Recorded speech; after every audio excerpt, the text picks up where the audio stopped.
gonna get it started. How y'all doing today? This is another episode of United. I'm with my partner Andrew Jones, and we're inside of Fly V, so you can get your wings anytime. This guy was a tremendous high school football player. Not only was he one of the smartest linebackers in minor history, he also earned a scholarship, got a free agent deal. Now he's running a business. This man has done a lot of good things, and also, if you don't know, if you ever watched a couple of episodes of I Am Athlete, some of the Fly V merchandise, shirts and stuff was on there. So we're gonna get into this conversation. How you doing today, Drew? Appreciate it, man. Drew. What's up, buddy? We got two Drews. Oh yeah. I remember, Drew, when we first met, we was back in high school, and you know, obviously Bottenfield and Minor Junior didn't kind of get together, but we came together and we did a lot of great things. The only thing we didn't do was we fell short of winning a state championship. Now that you're running a business, what do you remember some of the lessons from Coach Cook, Coach King, Tony, and Coach Burrow that you apply every day into your life as running a business organization? I definitely say that football always teaches you to persevere and endure all situations. So, you know, football is the game of life. It teaches you all type of scenarios, all type of situations, and it always teaches you to be able to pivot and be able to be flexible to any situation. You never know what's gonna happen. Could be spontaneous, but you know, you gotta stay ready, so you don't have to get ready. You know what I'm saying? Okay. Definitely in high school, man. I can remember back then, you know, how tough they used to make it for us, man. So that, you know, come game day or come game situations, we'll be ready for it. So, you know, I definitely remember, you know, learning those tough lessons and stuff like that from them to help mold me, you know, off the field, even in the classroom, to you know, be competitive, always compete, and you know, always be willing to accept challenge. Okay. You went to high school, real good in high school. You went to college, undrafted free agent. Now you're a father. How do you deal with running a business, being a husband, managing people, and also kind of enjoying watching your son start his journey through sports and through life? Well, I can say that, you know, I did have the opportunity to be a husband, not married anymore. Oh, I'm sorry. Yeah. But, you know, I, you know, being a father and being a husband, both are big roles. I feel like that both of those roles are very important. And, you know, being a father to my son, I prioritize him over a lot of things, even my business. And, you know, actually being a father is kind of like having a business, you know what I'm saying? Because, you know, you got something that you taking from scratch, and it's something you love and you care about, and you got to mold it and grow it in the right way that you want them to grow up to be. You gotta lead by example. So although he's my son, you know, especially young men, young boys, you know, they learn a lot by watching others. So you gotta lead by example and make sure you're leading them in the right direction. Okay. Now, you got out of high school. How did you get involved with Fly V? Or how did you get, you got out of high school, you graduated from college. How did you get involved with working with Fly V, taking over Fly V, and kind of how did you see yourself with the direction you wanted it to be? Like, how did you mold that dream into what it is today? All right. So we rewind. Let's say we take it all the way back to high school. High school football is really what got me interested in clothing in the first place. Back then, I'm not sure if you can remember, but we used to only get one Spirit pack. It ain't like how the kids. It ain't like how it is now, where kids got all type of stuff. We just got a shirt, pull over, and a pair of shorts. That's it. We got the bag, which I still wash my clothes that bag. And that's got to last you all year, all to the next year. That's got to last you all year round. You know what I'm saying? So we used to run through that. You only gonna get that one Spirit pack, and that one Spirit pack, you know, it lasted for a little while, but we used to go to the camps and stuff in the summertime. Me and some of my classmates and stuff like that. that was being highly recruited. We used to go to all the camps and Nike camps and some of the other school camps, and we always wanted to look alike and try to wear something that could gain us some attention. So back then I used to start making shirts with newspaper articles on them. I used to put out newspaper articles. I don't know if you remember that, but I used to make newspaper articles out of make collages out of the newspaper articles of us at Minor and put those on T-shirts. Okay. And we used to wear those, and I used to make them for my friends, and we used to make them for some of the other guys at other schools that wanted their newspaper articles on T-shirts. And that story kind of followed me to Furman because I was a real good athlete in high school, and I turned down 2 SEC offers to go to Furman. I was a real smart kid coming out of Minor, and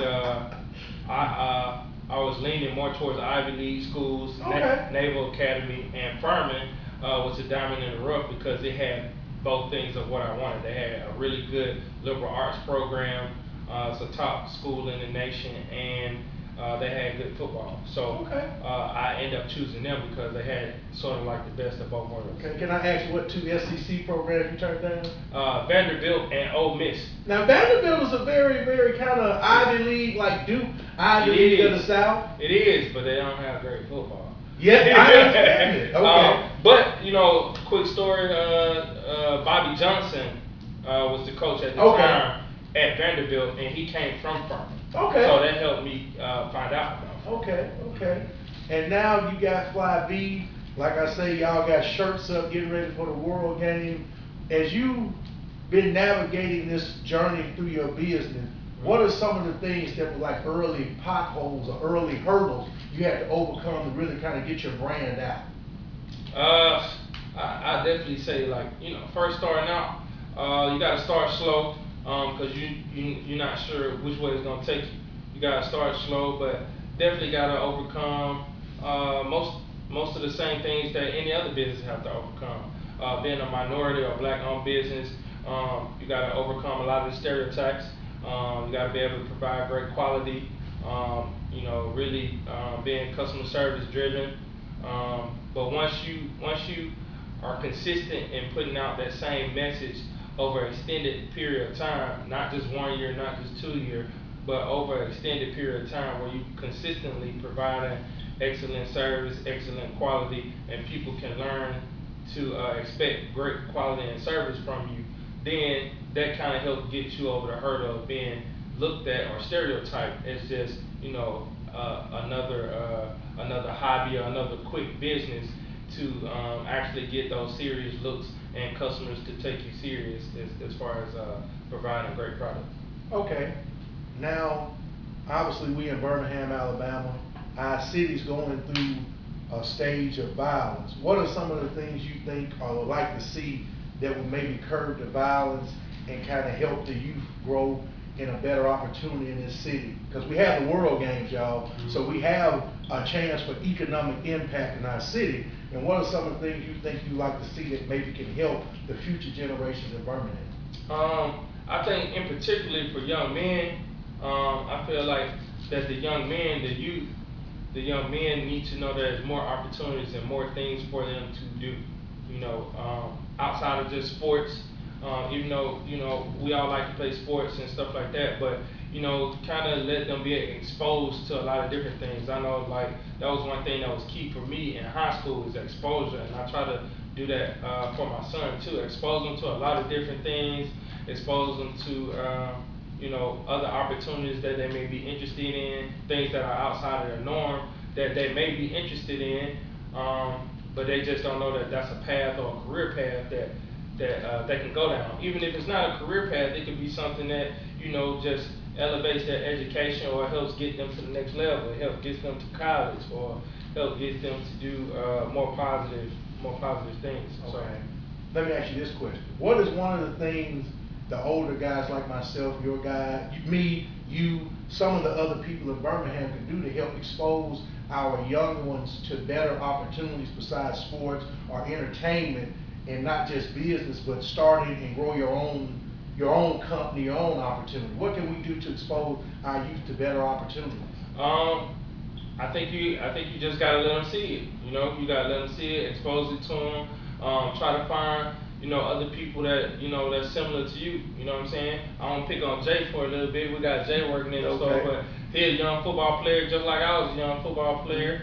And Got big dreams. yeah, he in high school right now, and you know, it's easy when you can see it. You know what I'm saying? When you can see it, and it just sometimes some young person might come in my store and they might not want to do exactly what it is that I'm doing, but it could spark their dream to go a different direction, or they may be able to see something like this and, you know, put that same type of small business mind towards another idea that they may have. Okay.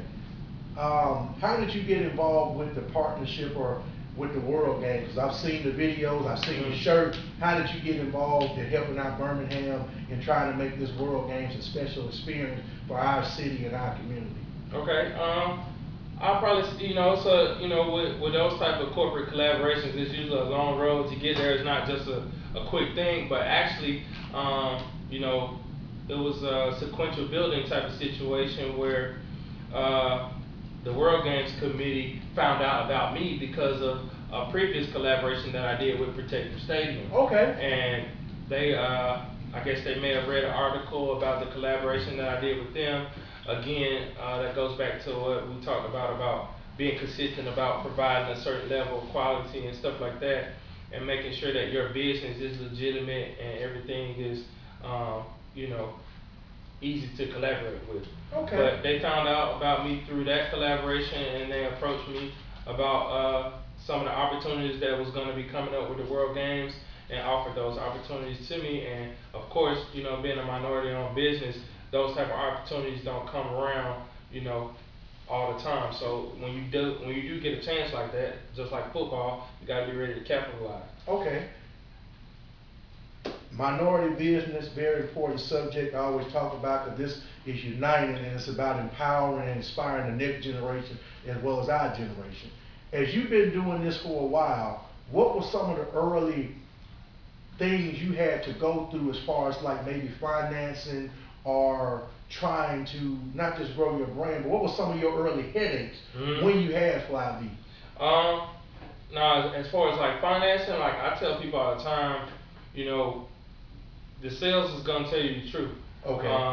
I started my business with $1,000. I don't have any loans or any investors. Good deal. And I only grow as far as my sales take me, if that makes Okay. sense. So that way, you know, sometimes people may go out, start a new business, get a loan, and they have a lump sum of money that's a loan, and it may give them a false sense of security and make them feel as though their business is bigger than what it actually is.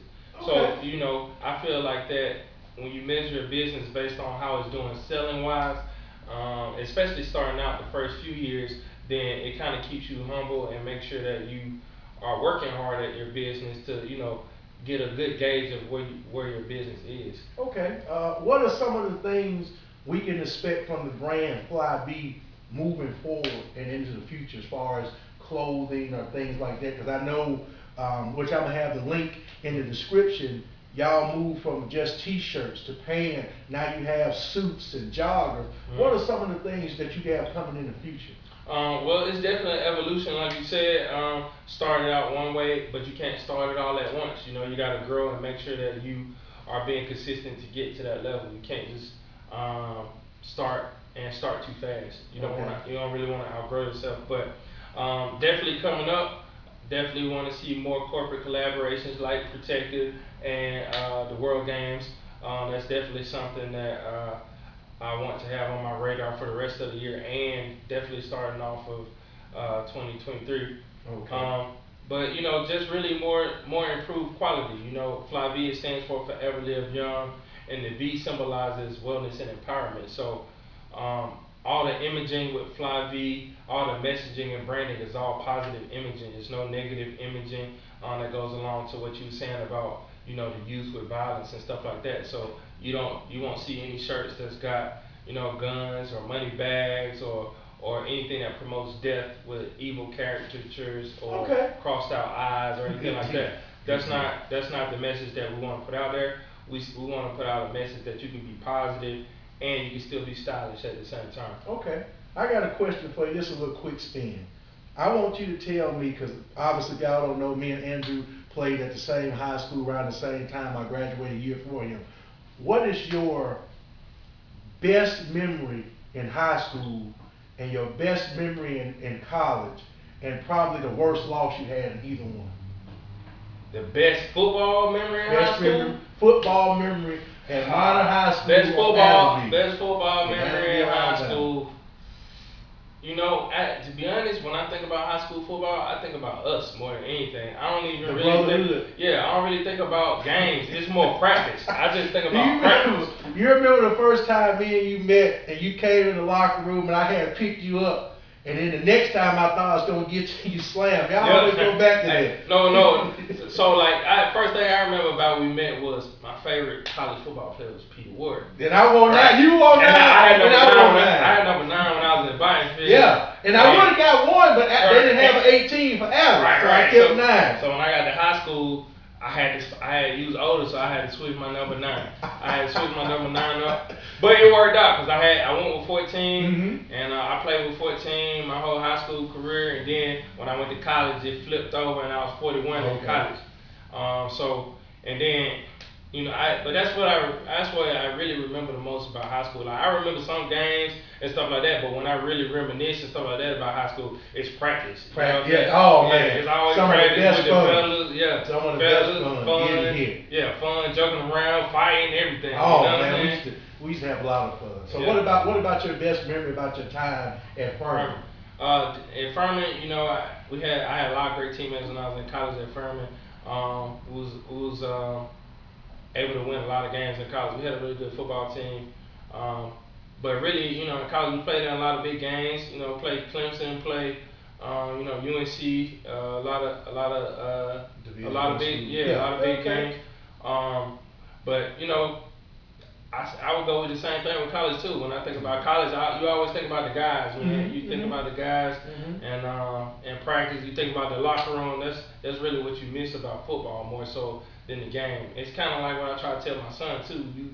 You win the game at practice. It's really all about practice. It's kind of a Spartan mentality. You practice so hard, the game is easy. Yeah, everything is about practice, because when you know, game time is just performing. It's just performing what you've been doing all week.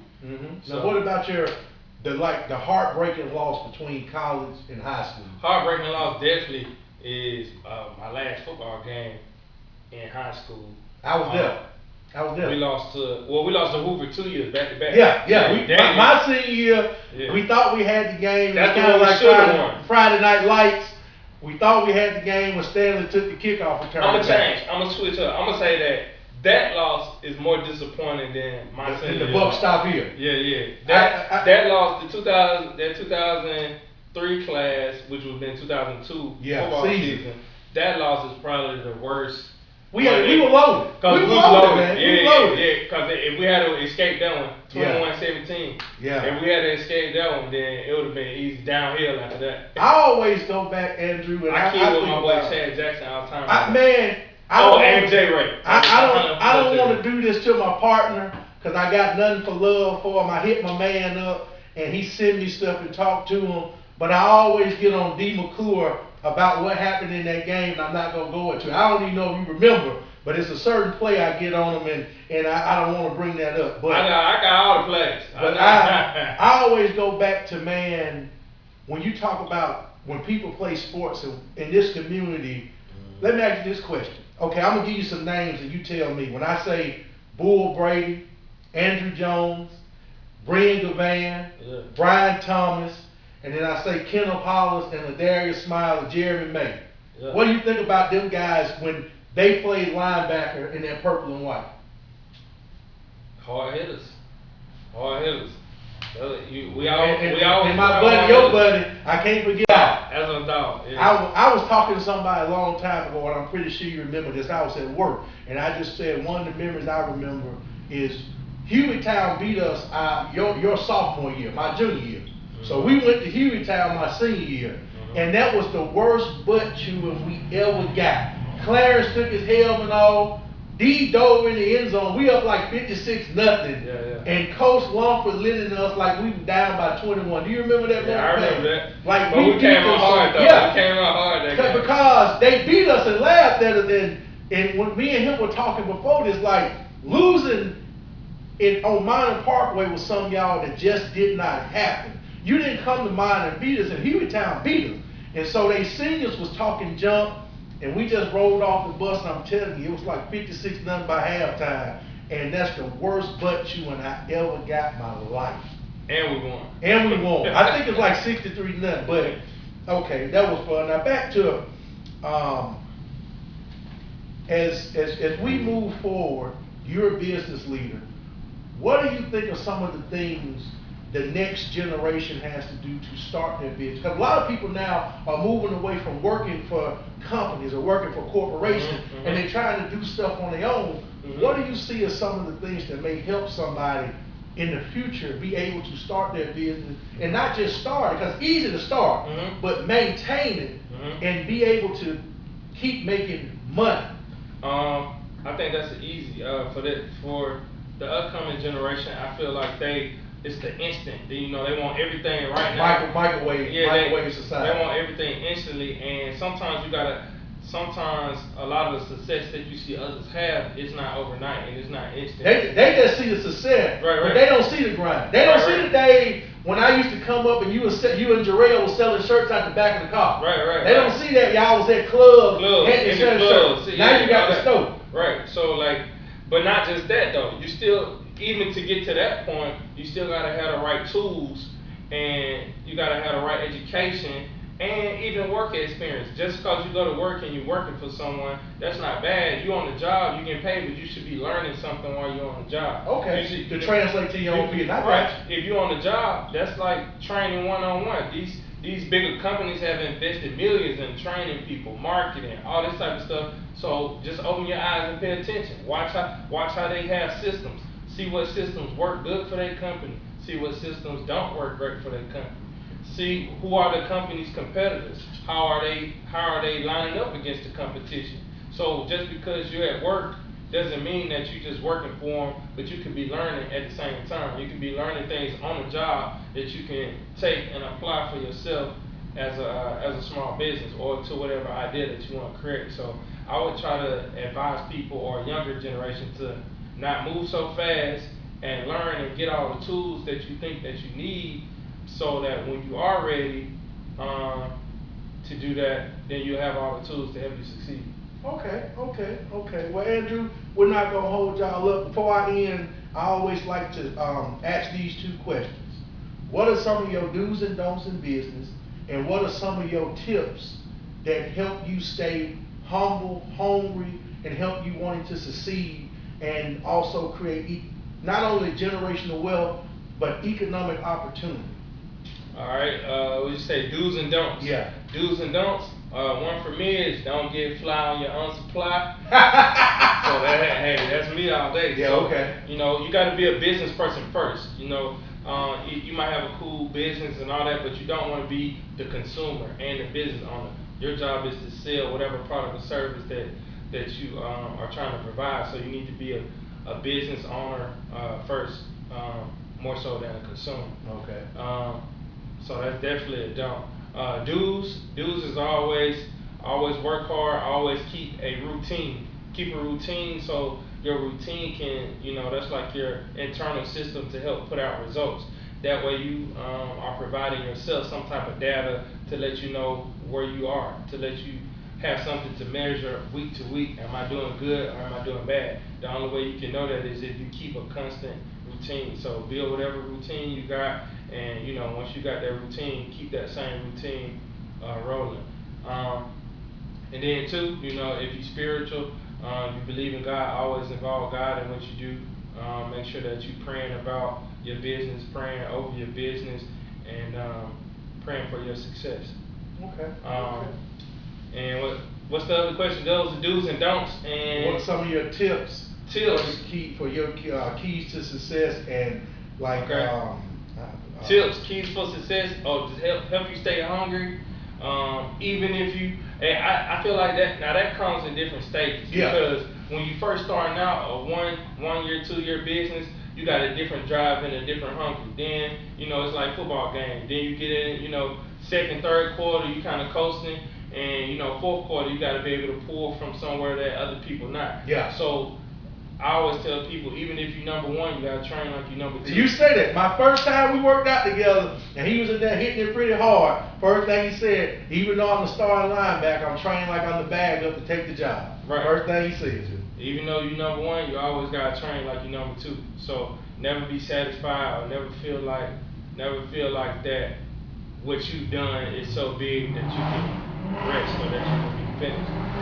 Because you know there's always something more that you can do or something that you can do better or something that you can provide that's better. Okay. And then too, I would say, you know, be flexible but firm.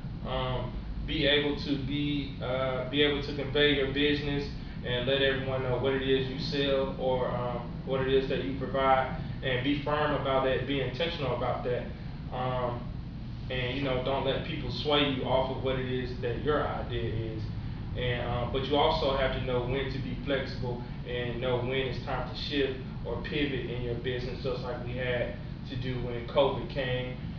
So you got to be able to be firm enough to let everybody know that you are consistent in your business, but you got to also be flexible enough to where you know your business can adapt to different times. Okay.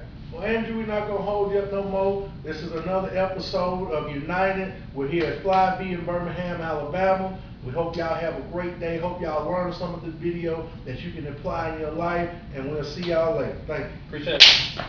All right.